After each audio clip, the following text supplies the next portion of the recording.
Ok. Salut à tous, on est en live sur la page Apéro Winner, donc pour un nouveau live Femmes Inspirantes.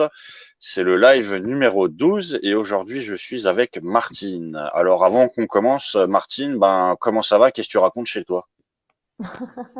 Écoute, bonjour à toi, ça va bien. Chez moi, il fait beau et ça aide bien pour se booster au quotidien. Ok. Bah écoute, Martine, je te remercie de participer pour ce nouveau live. Je remercie évidemment tous ceux et toutes celles, enfin surtout toutes celles et celui qui a participé en fait aux 11 autres, puisque j'avais quand même un homme pour le numéro 10. Pour petite info, on est je crois à peu près à 3000 vues ou un peu plus de 3000 vues sur les précédentes vidéos, donc c'est vraiment cool. Moi, je remercie aussi toutes les personnes qui nous regardent et qui nous suivent. J'espère qu'on aura du monde ce soir. Et évidemment, comme moi, je suis perdu en presque pleine forêt, je vous demande toujours si vous nous voyez bien, si vous nous entendez bien.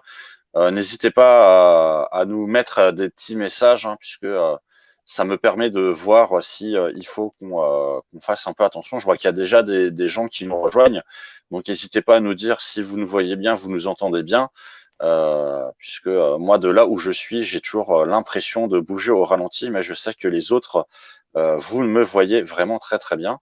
Voilà. Alors, écoute. Tac, tac, tac, tac. Alors, Martine, je te propose pour commencer tout simplement, on va dire 3, 4, 5 minutes, tu peux peut-être parler aux spectateurs de toi. Qui es-tu? Quel est ton parcours de manière générale? Qu'est-ce que tu as fait dans la vie? Voilà, je te laisse la parole. Alors, par quoi je vais commencer? Déjà, je suis alsacienne et à peine chauvine, donc née à Strasbourg. J'ai 49 ans. J'ai un parcours étudiant assez classique que j'ai finalisé par, on va dire, une double compétence, notamment en chiffres. Et puis après, Mhm, en Alsace, j'ai roulé ma bosse, comme on dit, dans différents secteurs d'activité, autant dans un cabinet expertise comptable que j'ai flirté avec le milieu automobile qu'avec l'agroalimentaire. Et très très vite, je me suis rendu compte que j'allais avoir du mal à supporter dans ma vie de salarié les gens qui tiennent pas promesse, les mensonges, enfin des choses qui malheureusement font beaucoup partie du quotidien, mhm, euh, qui faisaient, en tout cas à l'époque où j'y étais, on va pas trop généraliser non plus, hein, l'idée c'est pas de noircir le tableau, il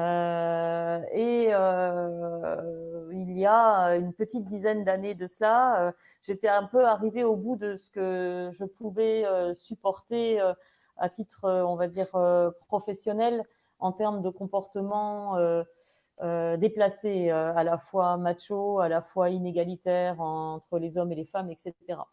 Et j'ai senti que pour m'épanouir pleinement, pour vraiment me réaliser, le plus simple serait de créer ma propre entreprise pour y mettre mes valeurs. Et mhm, ça, c'était un projet, c'était quelque chose que j'avais en moi depuis un moment. Et la chance et la vie a voulu que je rencontre mon homme, Olaf, mhm, qui, coup de bol, a le même caractère très entier que moi. Donc, il ne vivait pas les choses de la même façon puisque c'est un homme et que je suis une femme, mais qui avait aussi ce besoin et cette envie de créer une entreprise différente de ce qui existe aujourd'hui.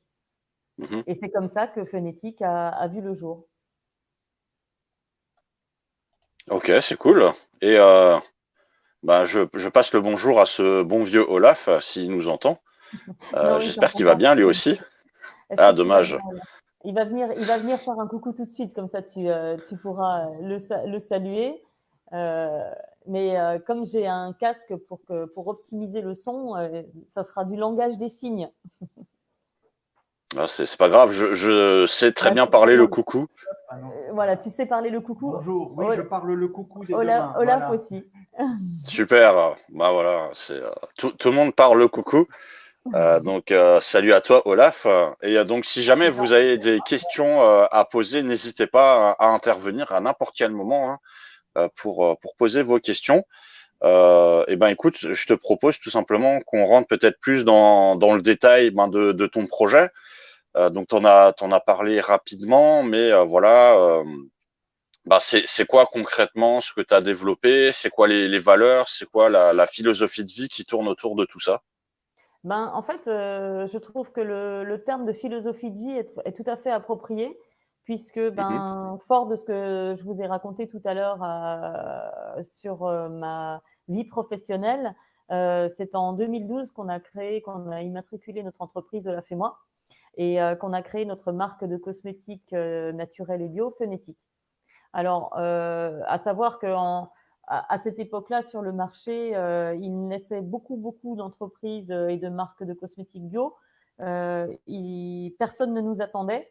Et, mhm, euh, et malgré tout, on s'est dit non, nous, on va y aller parce qu'on a quelque chose de très différent à proposer, puisque notre ambition à nous, ça a été dès le départ de commercialiser de la cosmétique naturelle et bio sans matière première controverse, sans, on va dire, matières premières dangereuses pour la nature, l'environnement ou les hommes, mais de les commercialiser en supermarché pour les rendre accessibles à tous les budgets, ce qui signifie de pratiquer des tarifs bas par rapport à la valeur de nos produits et de rogner sur nos marges pour permettre à tout un chacun d'avoir accès à des produits vraiment safe et clean et sains. Et c'est ce qu'on a fait en 2012 en créant une cosmétique aussi différenciante parce qu'on l'a organisée par catégorie d'âge plutôt que par type de peau. mhm. Pourquoi? Parce qu'on s'est rendu compte qu'entre une crème de jour et une crème de nuit, généralement, la grosse différence, c'est juste les matières premières qui rendent la crème plus ou moins épaisse ou plus ou moins onctueuse, mais certainement pas les matières premières actives en grande majorité. Donc nous, on est parti d'un principe simple, on va créer les indispensables du quotidien pour apprendre aussi aux gens à consommer autrement, c'est-à-dire consommer les produits indispensables et arrêter d'acheter tout et n'importe quoi pour faire tout et n'importe quoi et souvent se rendre compte que les promesses des marques sont vaines. Mhm, Donc ça, c'était en 2012. On a sorti 13 références. À ce jour, on en a on en a une petite vingtaine. Et quand on parle des projets, maintenant que la marque est installée, qu'on est référencé dans plusieurs enseignes de supermarchés, on a, nous, on est très à l'écoute en fait de nos consommateurs parce que c'est une de nos caractéristiques. On parle tous les jours avec des consommateurs, soit pour leur donner des informations sur les produits, soit pour écouter leurs questions et leurs interrogations. Fort de ce mouvement bio qui a évolué, où ça devient assez facile, presque trop facile de faire de la cosmétique bio, nous, on a souhaité faire un pas en avant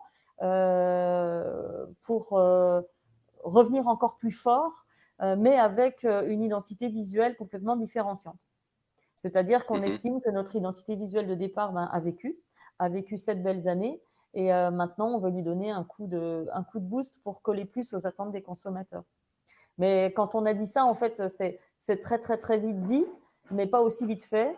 Ça fait plus d'un an qu'on bosse dessus, rien qu'avec des acteurs locaux. Ça, c'est quelque chose que je t'ai pas dit tout à l'heure, mais Phonétique, c'est 100% de sa prod qui est fabriquée en Alsace. Ça, on y tient. Mhm. Donc, on a créé des partenariats locaux fiables et durables. Et quand on a voulu changer d'identité visuelle, bien loin de nous l'idée d'aller vers des agences parisiennes qui n'y comprennent rien à notre langage hyper protectionniste régional. C'est sur les recommandations d'une jeune femme que tu connais, je crois, Marie-Elisabeth, ça te parle? Oui, oui, ça me parle. Ça te parle? Marie-Elisabeth nous a présenté deux acteurs qui vont devenir des acteurs majeurs en fait de l'identité visuelle sur l'Alsace, notamment. Ah, est-ce Et que c'est Ben et Joe, non? c'est Ben et Joe. C'est Ben et Joe. Ah, Et je suis trop fort. ouais, t'es fort. Mais ça n'a pas été si simple que ça pour nous parce que nous, on est vraiment des grands fidèles dans nos partenariats. Et on bossait avec Guillaume, que je salue au passage, avec lequel on a toujours super bien bossé, qui nous a toujours donné satisfaction. Et de changer, ça a été compliqué. Et on s'est laissé tenter parce que, tout comme Guillaume, Ben et Joe ont ce côté ultra humain et ils se sont vraiment imprégnés de la marque. Et ça, pour nous, ça a vraiment matché, ça nous a beaucoup plu. Et aujourd'hui, on espère bien bosser aussi longtemps avec eux. Donc, une nouvelle identité visuelle, mais pas que, des packagings qui seront en plastique 100% recyclé, recyclable, des formulations qui vont aller encore vers plus de naturalité, et tout ça pour le dernier quadrimestre de cette année. Donc, tu vois, le boulot est au rendez-vous en tout cas. Bah écoute, c'est cool. Et alors, j'en profite, je vais changer de bannière. Donc, on voit là que vous avez pas mal de choses, mais je pense que ça doit être encore dans ton esprit. Il y a pas si longtemps, on était confinés chez nous. Comment ça s'est passé pour vous exactement le confinement? Est-ce que vous avez réussi à tenir? Est-ce que vous avez eu des problèmes? Comment ça s'est passé? En fait, on a réagi très très très vite, Olaf et moi, parce que on a senti tout de suite que ça allait devenir une crise majeure. On s'est pas positionné en se disant oula, on va attendre pour voir. Et notre souhait à nous, par rapport à tout ce que je t'ai dit et tout ce qu'on a engagé, ça a vraiment été de sauver notre entreprise et de mettre nos collaboratrices en sécurité. Donc, Amandine, qui se charge de la com chez nous, était comment dire, en quarantaine chez elle depuis, je crois, le 24 février. Parce qu'elle était partie en week-end dans une zone à risque, donc on lui a dit tout de suite tu restes chez toi et tu te mets en sécurité, tu bouges plus. Nous-mêmes, on était partis un peu pendant les vacances de février, et à notre retour, on s'est tout de suite mis en sécurité aussi, et on a tout de suite contacté nos partenaires financiers, banques notamment, en leur disant ok, là il se passe un truc, il faut sauvegarder l'entreprise. Donc on a pour créer cette nouvelle identité visuelle, évidemment, on a fait appel à nos banquiers pour mettre des prêts en place. Donc on a fait suspendre les prêts, on a fait suspendre les loyers avec notre propriétaire, etc., et ce de façon très rapide. En une semaine, je crois qu'on avait mis en place toutes les mesures possibles pour vraiment préserver notre entreprise. Donc, du point de vue humain, Myriam, qui s'occupe de la partie administration des ventes, elle a bossé encore avec nous, je regarde un calendrier, je crois, jusqu'au 8 mars, jusqu'à la veille du confinement. Et puis après, elle s'est confinée elle-même et a beaucoup souffert du coronavirus de son côté. Donc, on a essayé d'être proche d'elle comme on a pu, en créant, comme beaucoup de gens l'ont fait, des groupes sur WhatsApp, etc., en se faisant un coucou tous les jours, en envoyant des messages. Tu sais, chez Phonétique, quand tu m'entends parler, tu sens bien que l'humain est toujours au milieu de tout, en fait. Quand je te parle de relations bancaires, nous, nos banquiers, ce sont des banquières, et ce sont des personnes qu'on connaît, notamment une, Dominique, si elle nous regarde, je l'embrasse tout simplement. Elle nous suit depuis le début, et elle a su être hyper réactive, et elle nous fait confiance. Elle a confiance dans notre sérieux, et elle nous suit depuis le départ. Donc, elle a été très, très réactive, y compris pour notre autre partenaire bancaire, Claire, qui, pareil, a répondu paf, du tac au tac. Mais l'humain chez Phonétique est présent partout, dans tout, toutes les relations possibles et imaginables. Donc, c'est fort de cet humain-là qu'on a préservé et sauvé notre entreprise de la crise. Donc, ça, c'est fait. Maintenant, on est un peu plus en déconfinement qu'en confinement, même si on saura un peu plus tard ce soir ce qu'il en est vraiment de notre région. Et je dois t'avouer que nous, on travaille donc avec la grande distribution. Et dans la grande distribution, il y a beaucoup d'études qui circulent sur le comportement d'achat des consommateurs. Et depuis le début du déconfinement, les gens n'ont pas retrouvé leurs habitudes d'achat. Donc, pour l'instant, les commandes se font rares, très, très rares. À l'inverse, sur le web, ça booste. ça booste, ça booste, ça booste. Alors, est-ce que les gens préfèrent commander en ligne parce que c'est plus sécure? Est-ce que cette période de confinement qui a fait que les consommateurs soient beaucoup plus connectés leur permettent de prendre plus de temps pour surfer, pour trouver, etc. On a aussi un très très vaste plan média qui a peut-être fait que les gens nous ont vus parce que peut-être que cette info que tu as vu passer cette info, mais les gens ont beaucoup plus lu pendant le confinement que normalement. Donc il se passe des choses. Moi j'aimerais sincèrement que cette période-là ait un peu changé l'attitude des consommateurs, que ça les ait au moins sensibilisés à l'achat local, à l'achat français, que ça les ait sensibilisés à regarder ce qu'ils achètent pour prendre conscience de ce qu'ils consomment. Voilà, ça c'est mon vœu pieux à moi. Donc voilà, pendant le confinement et l'après-confinement, ben, tu vois là, il pleut 6 ou 7 salons professionnels à partir de septembre. On ne sait pas encore si les salons seront maintenus ou pas, mais s'ils sont maintenus, toute l'activité de salon pro de mai-juin sera reportée sur un mois en septembre. Parce que tout le monde a besoin de chiffre d'affaires. C'est la réalité de l'entreprise, ça. Ok. Moi, j'aimerais revenir sur une chose que tu avais dite, puisque je vois aussi que beaucoup de personnes qui sont passées dans mes vidéos, comme Lisa ou Lise, me disaient que c'est vrai qu'elles essayent de garder le contact avec les consommateurs, les clients. Qu'est-ce que vous faites vous concrètement vous donc j'ai compris que vous leur posiez des questions, mais je sais pas, vous faites des concours, vous allez à leur rencontre ou enfin vous mettez quoi en place exactement pour vraiment garder ce lien? Alors nous, ce lien, si tu veux, on l'a créé dès le départ. Donc j'ai des consommatrices, des fidèles depuis 2012.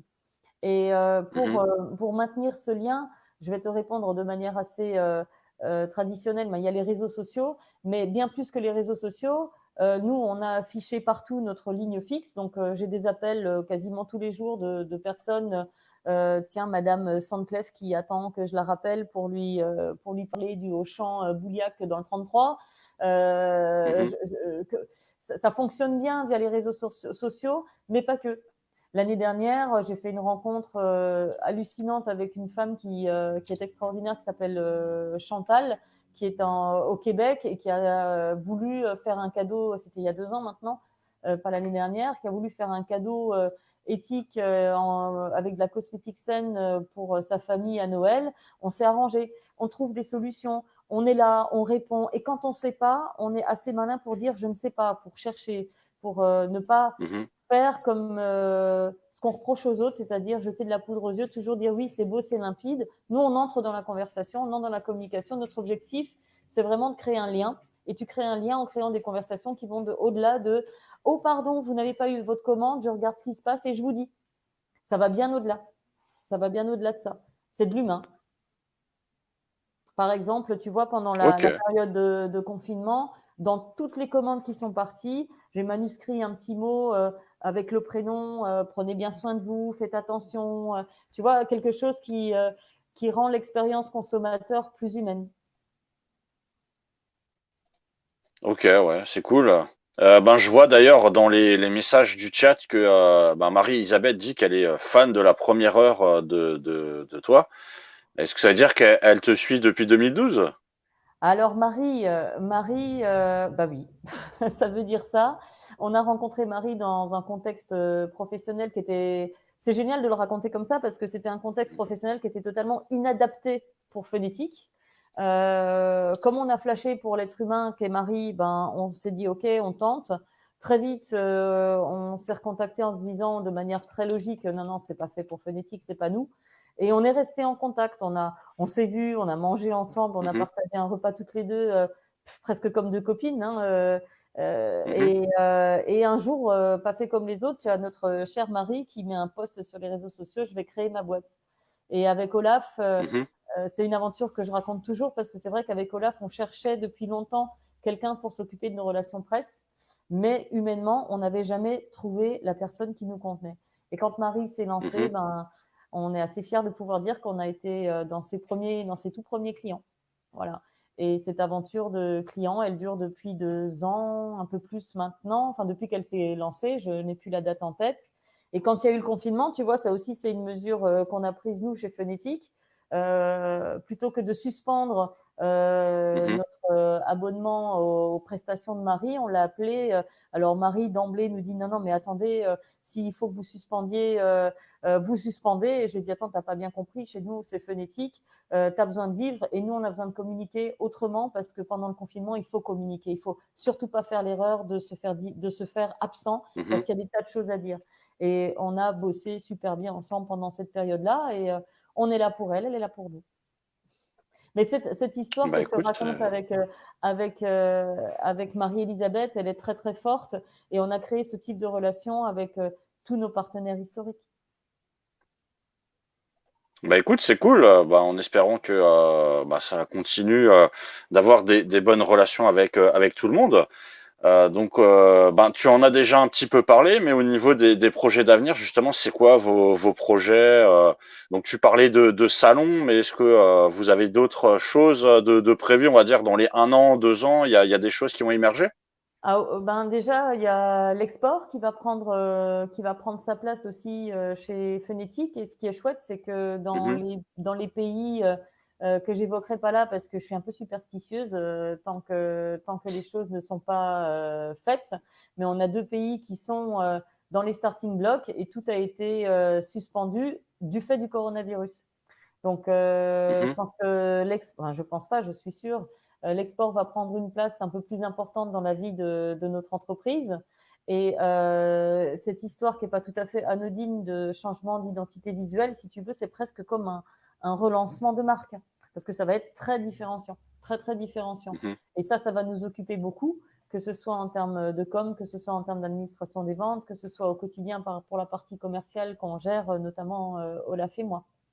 Donc, l'année prochaine, je pense qu'il y aura aussi, parce que si tu parles à 12 mois, il y aura forcément un lancement de quelque chose qu'on va garder secret, évidemment. Mais chez Phonétique, on s'ennuie rarement. Hein. Je pourrais te faire témoigner nos fidèles Myriam et Amandine, mais il n'y a pas un jour qui passe où il ne se passe pas quelque chose d'incroyable. D'ailleurs, un petit clin d'œil au prochain numéro de Oups, puisqu'on est juste en 2e de couverture.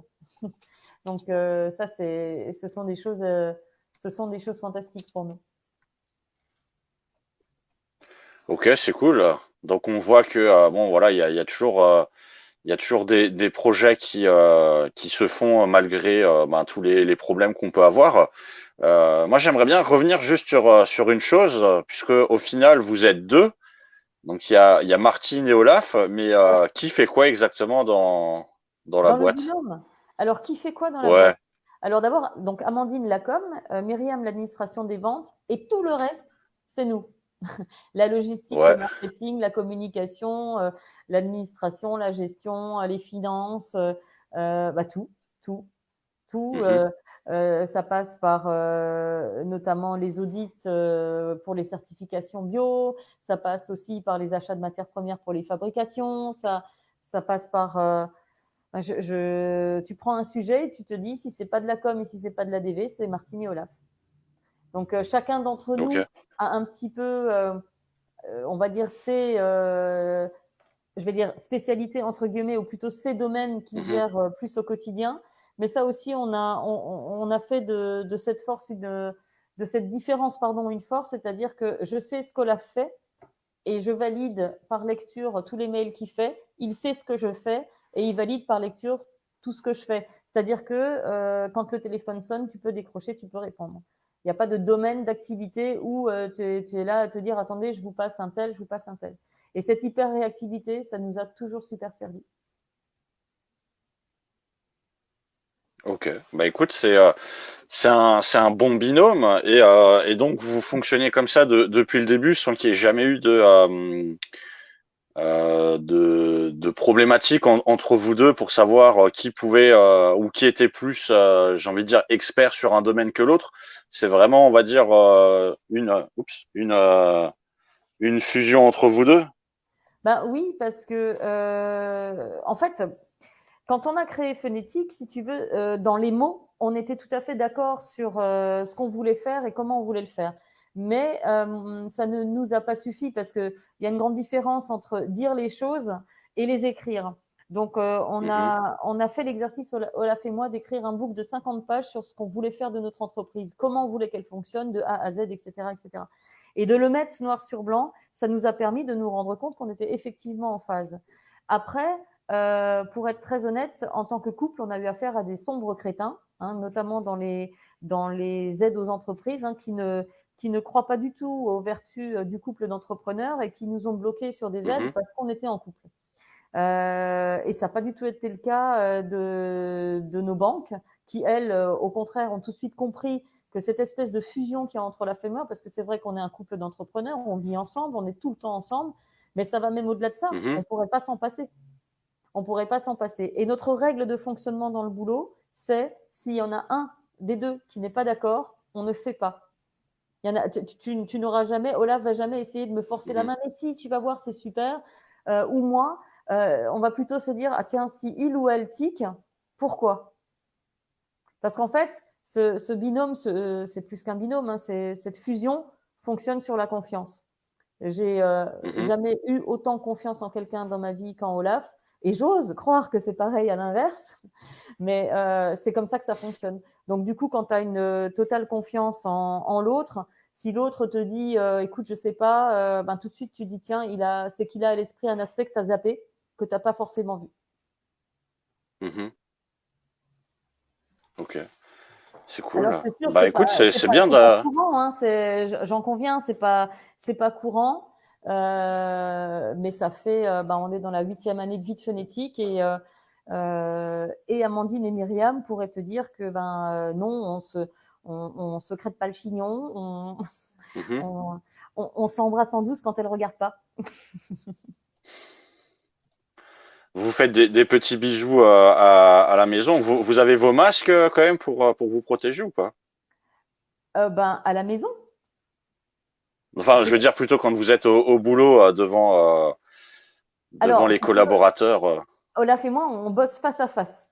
Donc, tu vois, voilà. Et Amandine, qui a repris lundi, travaille seule à son bureau et n'a pas de vis-à-vis.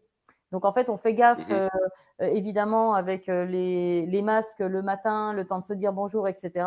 Et une fois qu'on est posé à nos bureaux, pour être très honnête, on les enlève. Et dès qu'on doit bosser ensemble, on remet les choses en place, quoi. Mais non, pour s'embrasser, on enlève notre masque. Ok, ouais, vous avez raison. Hein. Sinon, ce serait pas un vrai bisou. Alors, pour ceux qui nous regardent, si jamais vous avez des questions à poser à Martine ou à Olaf, même si Olaf n'est pas là, n'hésitez pas. D'ailleurs, vous dites Martine et Olaf ou Olaf et Martine ou Olaf ou Oltine? Non, on dit Martine et Olaf. Non, nous, on n'est pas des Brangelina. D'ailleurs, tu as remarqué que ça leur a pas réussi. Non, nous, c'est Martine et Olaf. Chacun a sa personnalité, son caractère et c'est vrai qu'on a deux caractères forts et que c'est vraiment génial de pouvoir s'entendre quand on a ces deux caractères-là parce que c'est pas forcément gagné d'avance. Ok, ouais, c'est très bien. Donc voilà, donc si jamais je vois que quelqu'un, ah non, il y a quelqu'un qui réagit justement en écrivant Burke, vous faites des bisous. Donc ça arrive que les gens se fassent des bisous, Virginie. Peut-être que tu connais Virginie d'ailleurs. Je ne vois pas de quelle Virginie on parle parce que moi je vois pas les interactions.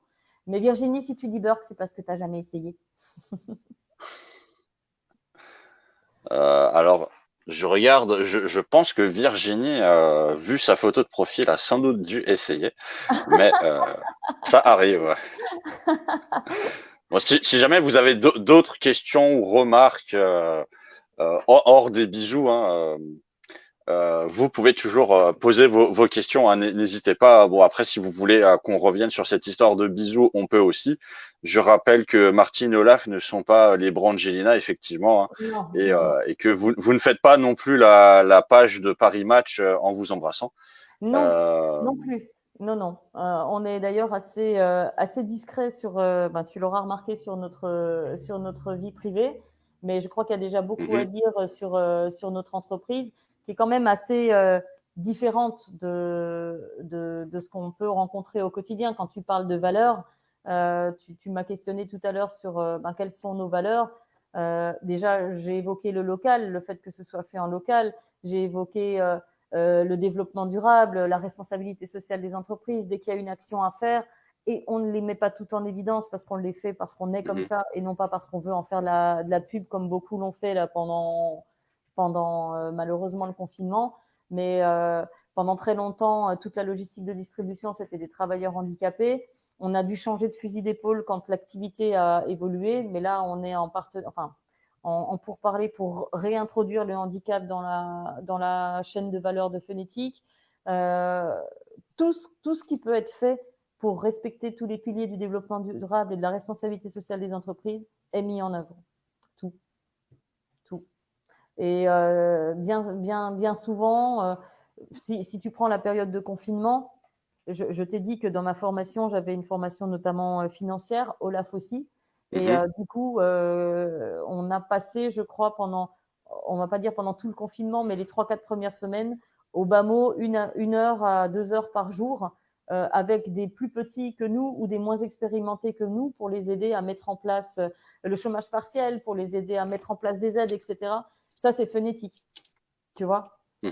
Quand je parle, par exemple, de mettre à disposition des personnes des produits de première qualité accessibles à tous les budgets, ça peut paraître complètement débile, mais tu prends par exemple une maman qui a pas un revenu délirant, qui a 1 ou 2 ados. Pour nous, quand on a créé Phonétique, ça nous paraissait complètement hallucinant d'imaginer une maman en train de choisir entre un produit pour elle et un produit pour sa gosse. Ça, c'est pas pensable. Donc, les prix qu'on a fait, on n'a pas fait comme tout le monde, on n'est pas parti des prix du marché ni de la matière première parce que ça, j'y reviendrai après. On est parti d'un prix cible accessible à tous et on a comprimé notre marge à nous pour arriver à ces prix cibles-là. Il faut savoir que dans le domaine de la cosmétique, et plus elle est naturelle et bio, et plus il y a d'arguments de vente, ou plus il y a de marketing, plus ce que je vais te dire est important. Généralement, c'est le coefficient multiplicateur par rapport au coût de fabrication, c'est du minimum x8. Et chez nous, on est sur du x3, 3,5. Donc, ça aussi, c'est une valeur forte, tu vois. On nous a déjà dit, nous, on vous rachète la compo, on vous l'achète en vrac et on le met dans des packaging de luxe et on le vend en produit de luxe. Non, ça, c'est pas Phonétique. Parce que nos compositions n'ont rien à envier aux grandes marques de cosmétiques, mais rien du tout. Quand tu entends parler au quotidien des matières premières controverses qui font du mal à la planète, qui font du mal à l'être humain avec des risques de cancer du sein et autres, quand on a créé nos produits, nous, et nos formulations en 2012, de base, il n'y avait aucune matière première controverse.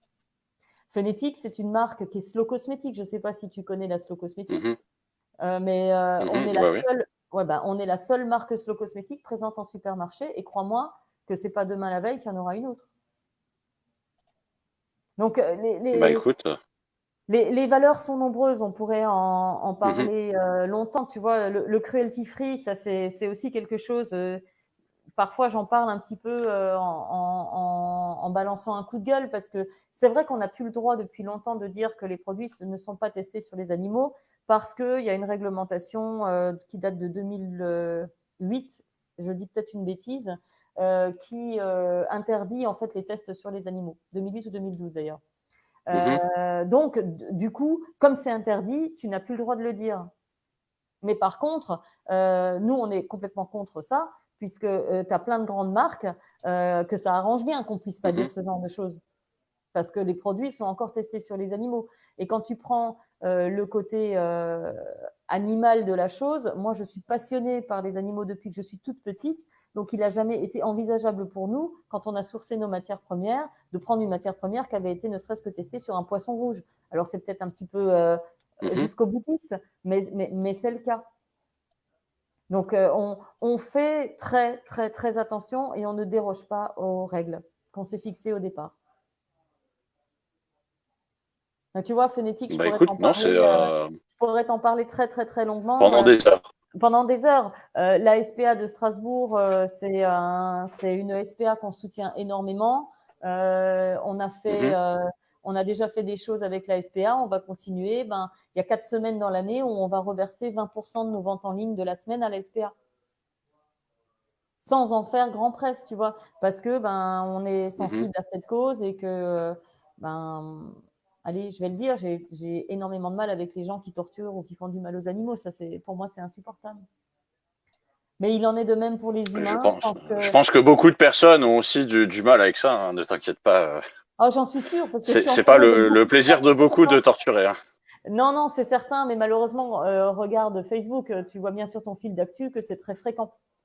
Donc, tu as beaucoup d'animaux qui vont se retrouver encore cette année dans les chenils parce que voilà, ils se font abandonner. Non, il faut. Nous, on aide au quotidien, en plus de tout ce qu'on fait pour la boîte, parce que même si on est 2, crois-moi que ce sont des heures de travail qu'on ne peut pas comptabiliser tellement il y en a eu, et il y en aura encore énormément. Mais ça ne nous empêche ni d'être humain, ni de faire de la super qualité, ni d'être présent pour les autres. Ok. Écoute, ce sera sans doute le mot de la fin, puisqu'on arrive à la fin du live. Donc moi, je te remercie d'avoir participé à ce live. J'espère que tous ceux qui étaient là aussi, vous avez pris du plaisir. De toute façon, le live, il sera en replay, donc vous pourrez de nouveau le regarder. D'ailleurs, pour ceux qui le verront en replay, n'hésitez pas à poser vos questions, hein, puisque vous pouvez toujours commenter et Martine peut toujours revenir dessus. Et on se retrouve la semaine prochaine, vendredi à 18h avec Laetitia pour un prochain live. Et Martine, un petit mot de la fin pour les spectateurs. Eh ben, écoute, moi, ce que j'espère, c'est que vous en aurez encore appris toujours et plus sur Phonétique et que ça vous aura donné envie de voir d'un peu plus près ce qui se fait. Et puis surtout, soyez humains. Jetez un coup d'œil à votre prochain parce que ça grandit, ça fait grandir quand on est là aussi pour les autres. Et prenez bien soin de vous. Voilà, donc deux mots de la fin pour en un seul. Hein, prenez bien soin de vous et faites attention à votre prochain. J'ai rien de plus à rajouter. Pareil, hein, j'espère que vous allez bien. Je vous souhaite une bonne prochaine et je vais couper.